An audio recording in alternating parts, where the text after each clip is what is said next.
Alright, so today I want to introduce you to the banana ball python. And I would say the banana probably is one of the most interesting ball python morphs on the market today. It actually has a really interesting story behind it, and it also has probably the most interesting genetics as far as the genetic standpoint.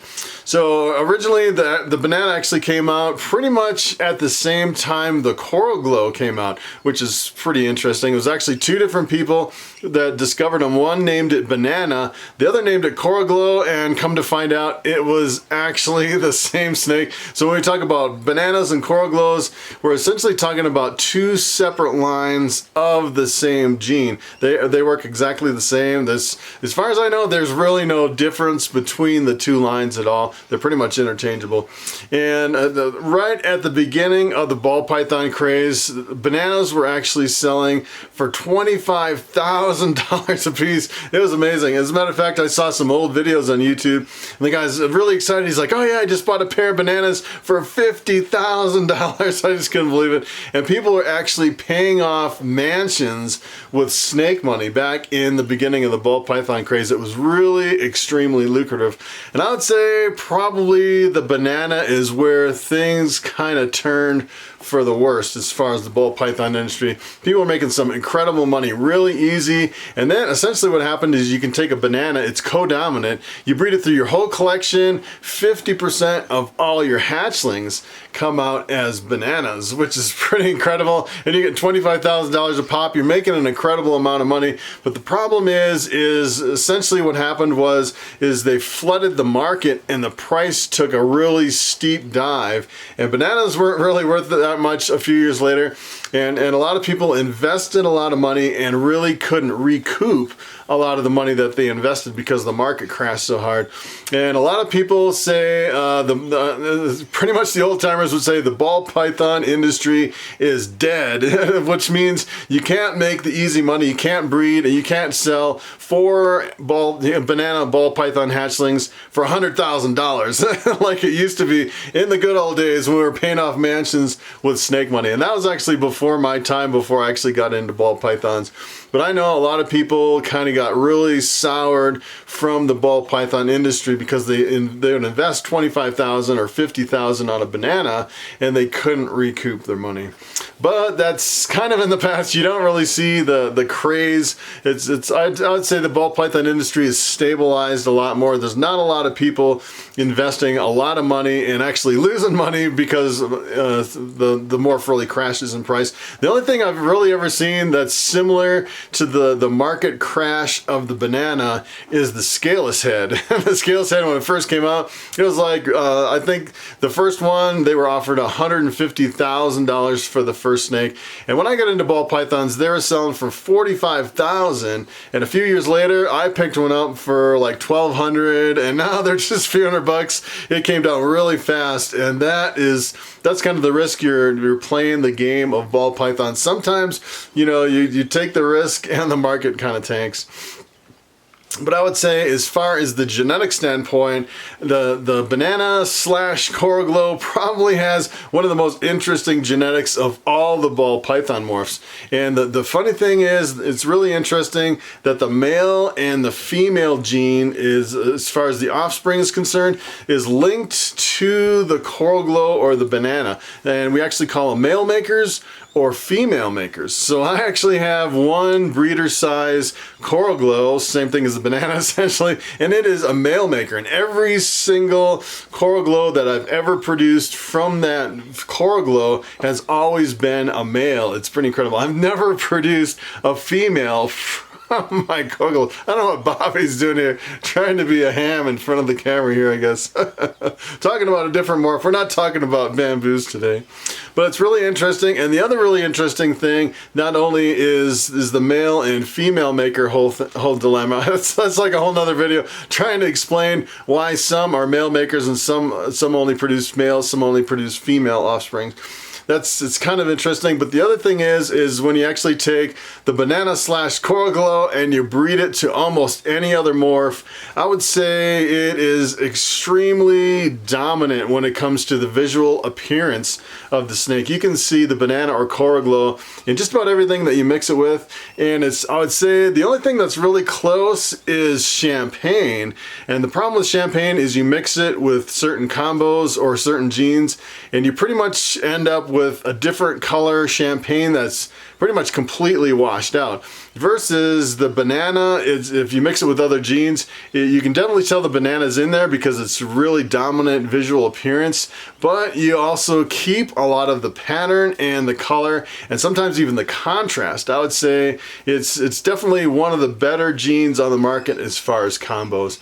So what I'm gonna do is I'm gonna jump over to the internet and I want to show you the potential of the banana.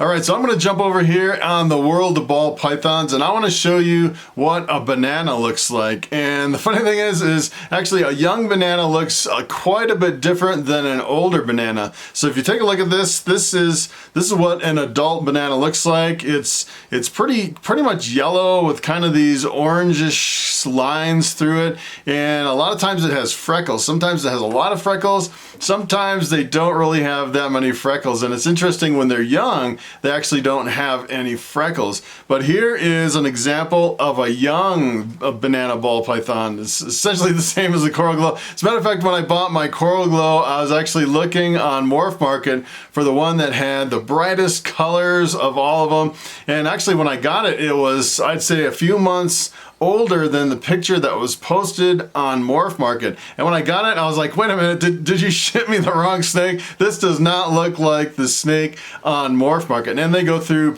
quite a drastic transformation going from a hatchling over to adult. It's pretty incredible. And if you breed a banana to a banana, you get a super banana. And I would say the super banana, you can kind of tell, especially on these pictures are kind of faded out a little, but you can see like on this older super banana, it's really faded out a lot more. But when they hatch, I would say the super banana is really hard to tell apart from the regular banana. As a matter of fact, I saw a lot of forums on the internet and the guy was like showing his whole clutch and he's like, which ones are super banana? I can't really tell. And I think it's kind of the same with the pastel bamboos. You know, I work with a lot of bamboos. You really can't see the pastel until they start aging a little bit, and then they get quite a bit brighter. But if you take a look at some of these, I'd say you'd be hard pressed to actually figure out which ones were the super when they're hatchlings. So I'm going to start over here and kind of show you some of the most common genes and then add the banana to it, and you can actually see how awesome it actually works. So this is the pinstripe. You know, I just love the pinstripe. It's pretty much a completely gold snake with this stripe right down the middle. And if you add banana to the pinstripe, take a look at this thing. That is a crazy looking snake. I'd say probably out of all the pinstripe combos, this is probably hands down my favorite. It is really awesome. It almost looks like a pinstripe that's almost like a metallic kind of an orange color. It is pretty wild. Here's the spot nose. You know, the spot nose works really well with certain genes like the clown. I'd say when you think of spot nose, most people think of spot nose clown. If you add the banana to it, take a look at this. You can definitely tell the banana is in there. Kind of jumbles up the pattern and adds a little bit of highlighting to the sides, which is really neat. Take a look at this. This is the calico, and the calico pretty much goes good with anything. You mix calico with the banana, and the funny thing is I looked at this snake, it's like, wow, that is amazing. But the thing is you start looking through the different examples of banana calico, and I'm thinking that first snake that was really, this one right here, that's really impressive. I'm thinking maybe this one's a hatchling or a different line of calico or something like that, where it kind of fades out as it gets older. Sometimes the young ones can kind of fool you. You look at it and you're like, man, that's awesome, and then, you know, a year or two later you end up with a snake that kind of looks like this. It's kind of interesting.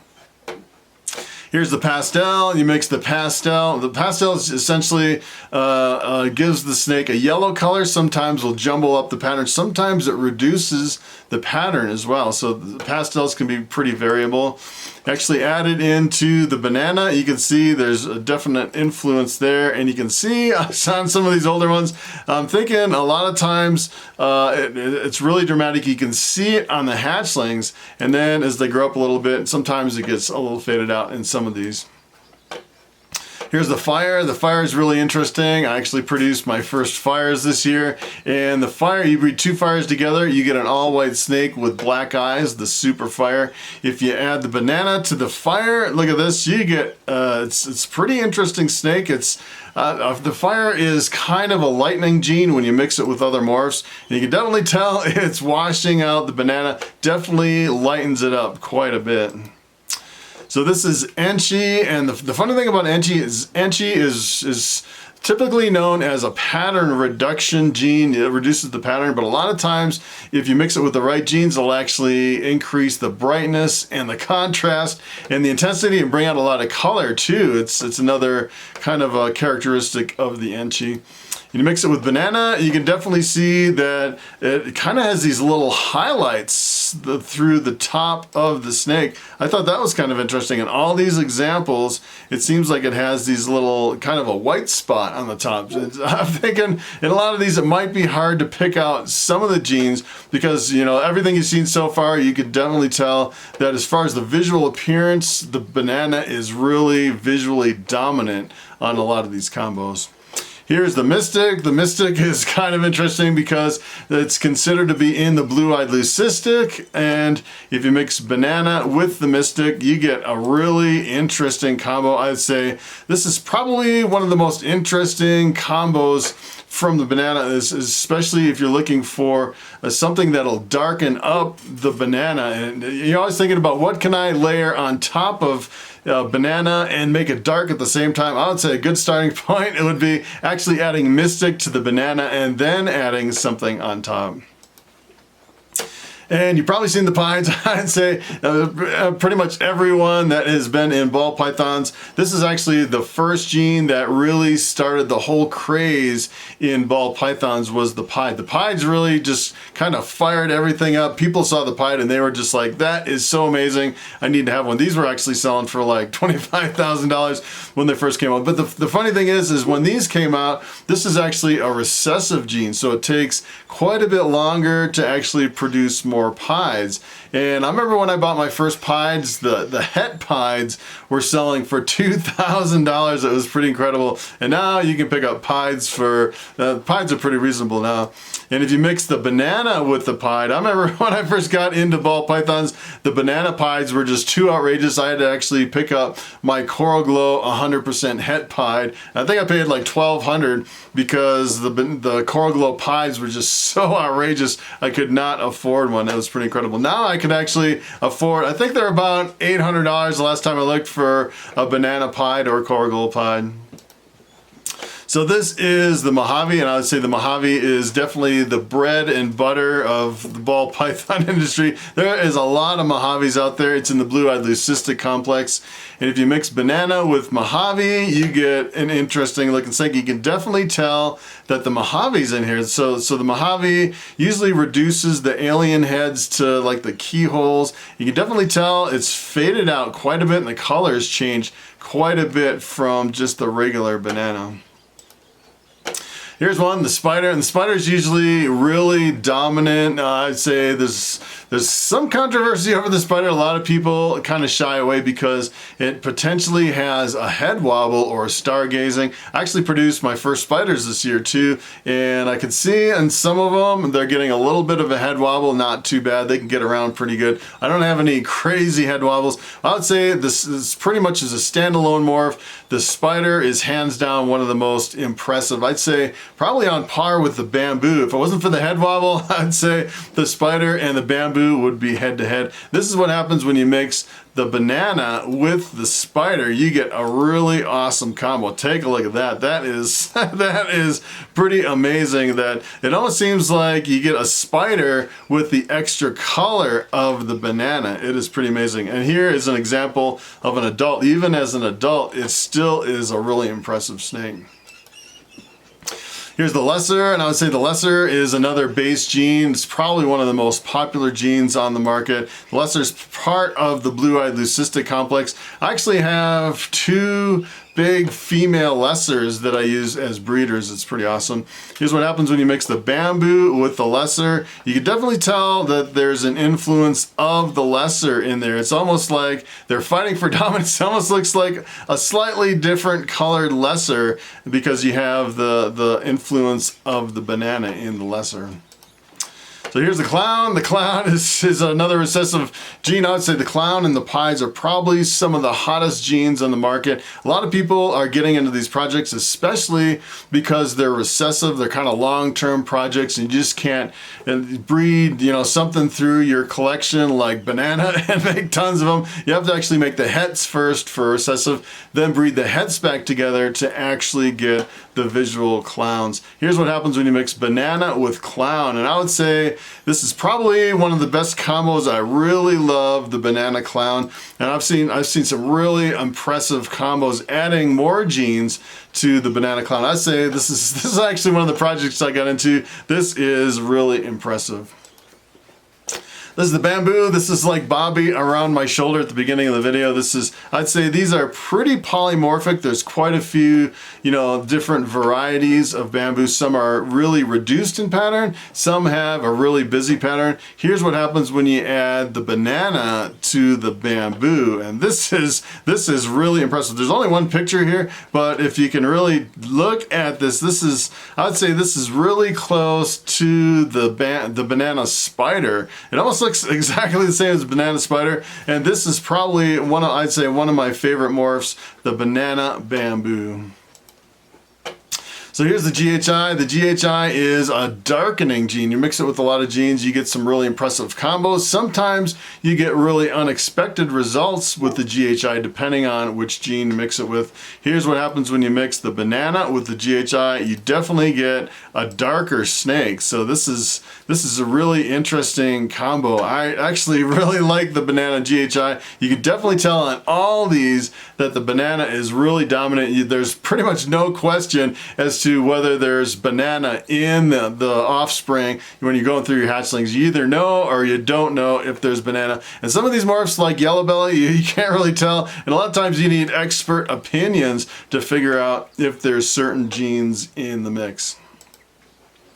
So here's the champagne. This is, I'd say, probably one of the most interesting, maybe one of the most problematic is the champagne, because essentially when you mix it with other snakes, you just get a washed out champagne. And there's just a few you can mix it with that make it really pop. You can do champagne het pied, which looks like a visual pied. You can do the champagne super cinnamon, which is the gray matter. It has a few specialty niches, but other than that, I would say the champagne is kind of a tough sell. Here's what happens when you mix the banana with the champagne. You get an interesting looking snake. This is actually, it almost looks like the banana is almost trumping the champagne, but you can see on this one, the champagne kind of won out because it wipes all the pattern from the banana, and that's kind of the problem with the champagne. If you like an all yellow snake with no pattern, the champagne's the way to go. The other thing with the champagne is it can tend to have a head wobble. It's similar to the spider, but I'd say probably not as to such a degree.